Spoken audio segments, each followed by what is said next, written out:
welcome to Movies, Films, and Flicks. I am Mark Hoffmeyer, and joining me is someone who also hates reporter Ricky. It's Anande Boetes.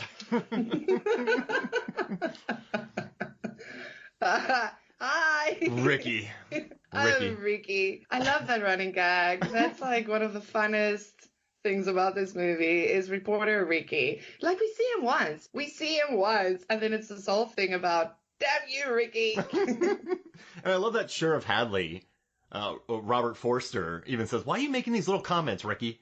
Like, everyone's just, Ricky's just a guy who makes comments, and he just gets really annoying. And I had violent thoughts towards Ricky. Yeah, and his whole family. Yeah. Like, what?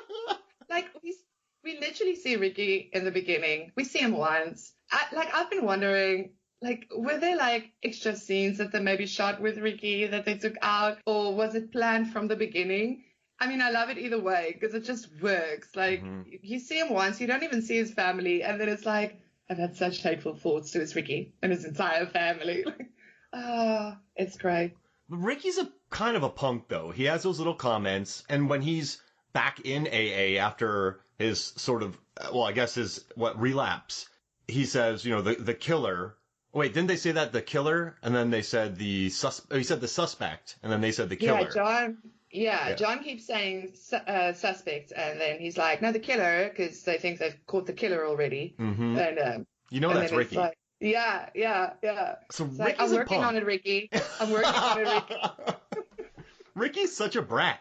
I mean, he is. He's a real reporter brat. Like, I think that is how, like, people, like, anyone that has to deal with, like, reporters all the time, guys in law enforcement and stuff, I think that's how they genuinely feel. Like, oh, you again. What are you going to ask me now? What are you going to say now? What are you going to point out now? I think it was very funny, like, how they made that a running joke without us really knowing Ricky at all. Like, I think it was so great, so clever. There's another throwaway line in this movie that I really like where one of the officers is like, I should just be catching people with DUIs.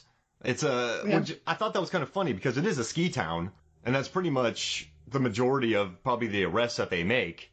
Probably just rich people driving around drunk. But I just love that line. It was just little touches here and there that just make this movie so rewatchable. And you and I have been fawning over this movie ever since I think we had our first somewhat, not argument, but disagreement when I picked this as my first pick in the 2020 horror draft. Remember that? Yeah, because when I watched this movie, I asked you, oh my gosh, because I fell in love with this movie completely from the beginning, because it's got a bit of an absurdism twist to it, and I love, like, absurdism, like, type of stuff and angles to the story, and because, I mean, it's a heavy story, and there's a lot of heavy themes that we'll, like, talk about now and stuff, but gosh, like, the comedy was just so great, and the way they, like, just did it was so great. So yeah, I asked you, like, did you watch this movie? And you were like, yeah, I don't know how I feel about it yet. Because I don't know, I think you maybe, like, didn't watch it. Like, yeah. Because we watch so many movies that sometimes you put something on, but you're actually working on something else. I don't know what your deal was, but you were like, kind of, I don't know how I feel about this movie yet. And I was like, oh my gosh, I freaking love it. Like, and I started talking to you about it, and you were like, okay, cool, I'm going to watch it again. And then you started thinking about it, because then you, like, told me, oh, okay, now I love it. And then you go pick it in the draft. And I'm like, oh, you sly fox, you. I had to do it because this movie has really grown on me. So when I first watched it, I think you're right. I didn't give it the full attention it deserved. But I loved just how angry John was. I loved how the werewolf wasn't what you'd expect. I liked... Those are just moments that stuck in my memory. Because you and I, we have to forget about movies because we're watching so many more almost every day. Like, we kind of have to create more room. But in this film, when his daughter at the end punches the box, you know, you get violence and anger sort of passing down. You see how, like, anger can go from father to daughter. And then I loved just his freakouts and how he beat up her boyfriend, like his daughter's boyfriend. That just made me laugh. Oh my gosh. And just that is my favorite scene. Like, and then the mom too, right? Remember the mom is like, what did you do wrong, Brock? Like, she gets mad at Brock. And then the coroner claps in his face, and then you have a fist fight. I mean, it just built on me because it's such a unique creation. And then Jim Cummings, the director, writer, producer, he was on the Rotten Tomatoes is Wrong podcast, and he did The Beach, where he talked about the Leonardo DiCaprio movie. Listen to him. He was super cool. I absorbed this movie some more. Then I think I've watched it 6-7 times now, and I always find something new. Like I mentioned to you this morning that he just punches himself in the face when he leaves that AA meeting, and then his tooth comes out later. I mean, but that's such a believable little thing, and if you blink, you'll miss it. And it's just such a rewarding experience. And this is the best part of this movie. 87 minutes. Yep. Love it.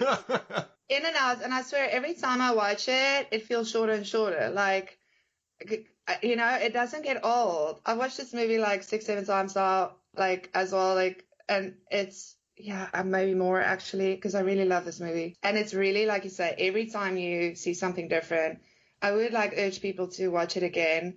It really just gets better and better with rewatches because there's so tiny little details. Like you talk about, like, I should just arrest people for the DUIs. Like in the beginning, when they're in the diner, PJ and Brienne, our first victim, like they're sitting in the diner, and those other two guys do that like gay slur. They throw that like gay slur and pisses PJ off. If you look, you'll see behind the what's the short guy? What's his name? Oh gosh.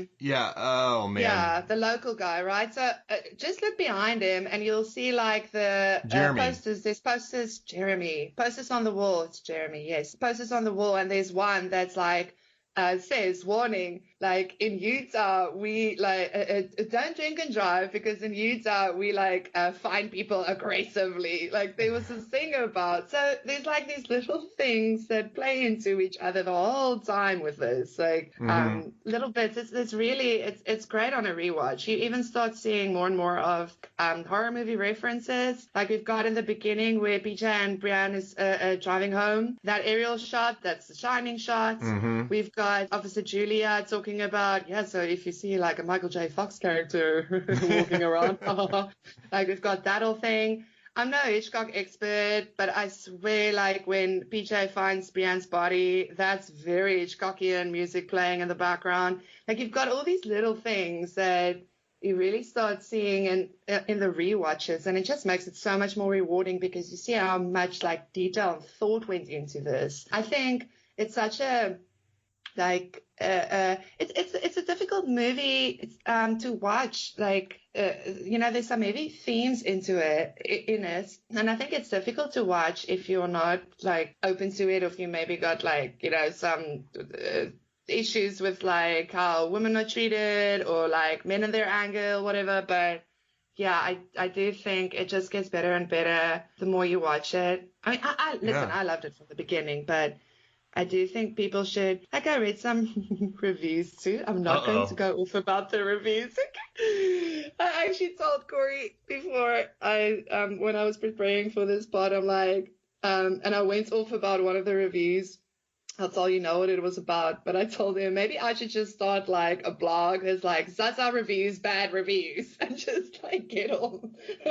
You missed the point. All my anger out about bad reviews because someone was saying something about, Lord knows how long this full moon lasts in the movie. I'm like, excuse me, how do you think that was like a consecutive nightly thing? How did you not see? No. The movie started with the whiteboard saying October, literally had the New Year's song at the end. We literally had a shot of a half moon in the middle of the movie. I mean, it's just like those little things. But and also, I lost my train of thought. That beginning scene that you're talking about with Jeremy, I liked his friend that was with him. So Jeremy's like, I beat this guy up and I hit him. And then his friend says, no, you hit him with a cheap shot. And then PJ confronts him about saying the slur, and his friend is behind him like, hey man, we're really sorry. We'll get out of here. So you have this really boisterous kid bragging, but his buddy calls him out and then is friendly about it. It's just odd. Like, why? I don't know why you have this side. I love that there's just this random side character who seems like a nice dude who just hangs out with a totally horrible guy. And absolutely. And because like PJ's like, can I just ask you a question? Before he's all like passive aggressive, like, do you have internet? Because maybe you should teach your mom how to read. But he's like, can I ask you a question? And his buddy's like, is it going to be a rude question? Yeah, I love that too.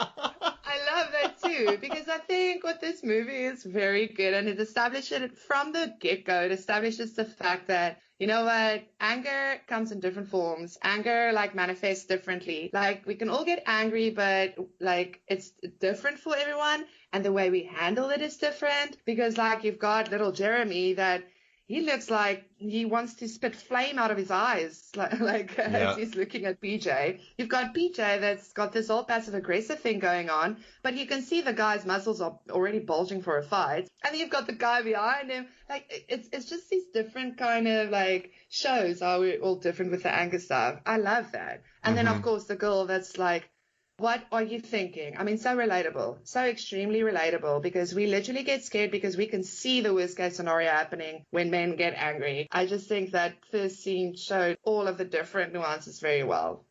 I liked his scene breakdowns, Jim Cummings' scene breakdowns, because there's several shots where Detective Julia Robson, played by Ricky Lindholm, she's in the middle of either Chavez or John, or she's in the middle of Sheriff Hadley and John. So here's this lady who's really even keel, smart. She stays at home, does her research. She figures it out when she gets the clue from PJ. She saves John. She's got it together. Exactly. That's super cool. In the end. It's a very happy ending with her being sheriff in the end. Yeah, I love it. She buys gift baskets. She sees expired plates to take down signs. Just a cool person. But, so cool. Wait, where was I at? I was going to say something here. Oh, she's always framed between Chavez and John yelling at each other. Or she's between, so it's really interesting that she's just stuck between all these really angry people. And you have the sheriff who's had a heart issue for about a year now. Yeah. I love that line. How long have you had it? Oh, for about a year. And his son. So stubborn. Yeah. And it just makes me, I love it. I think it's such a neat scene. Also, I watched a scene breakdown where they find the second body, and John is running around like an idiot. He beats up Bo because Bo says it's a wolf, and the reporter puts a thing up. But he said, "What is it? What? Yeah, I love that scene. What is they it? They say it's a bear. It's a man. When do I get to be right about something?" And I love that he's right the whole time. I kind of, he's like, this is not a werewolf. During that scene, the nice one take. I just love the anger in that. I loved kind of his yelling. He's drawn through everybody. He's not handling it well. I like this argument with Julia about being in a relationship. This movie's just so rich. Like, I think, and we're gonna fawn on this film. I just think it's one of those movies that deserves more attention. And one, it absolutely does. Yeah. Like it had it's got 89% on Rotten Tomato. Like it had a budget of $2 million. And it made $185K. Yeah, in a pandemic and everything. I don't think a lot of people even know about this movie, and it deserves to be known because it's really so rich. Like you say, it's so good. I bought the Blu-ray just to see what extras were on it. Yeah. Not good. We need to get Jim Cummings on the show and record a commentary for The Wolf of Snow Hollow, because I was hoping for that. Go through the whole movie. We'll do a watch-a-thon, and then you can just comment, and there we go. We've got it. We'll bring him in. But watching the extras, I was kind of bummed out. It was neat to see how they built the werewolf, because there are certain moments. There's that wide shot of the werewolf standing over that body that looks beautiful. But they did a lot of it in people's garages. This is such a low-budget production. But I think it was really smart that they went to Utah, because there's a lot of stuff going on in Utah. They have a lot of holiday films from Hallmark and Lifetime shoot there. They had Yellowstone, but Yellowstone just moved to Montana. So there's a decent film crew out there. And I think what I love about this film is the locations really speak for themselves. And they look beautiful in the beginning shots. We actually have some interesting patterns here, because we talked about Devil on the podcast that was released in 2010, and it opens upside down. This movie has upside down shots, right? And I also wanted to say, this is our second movie that we're discussing that's got like the upside down shots. And also, I think it's Natalie Kingston that did the cinematography on this, right? Yeah. Mm-hmm. So good. Oh, yeah.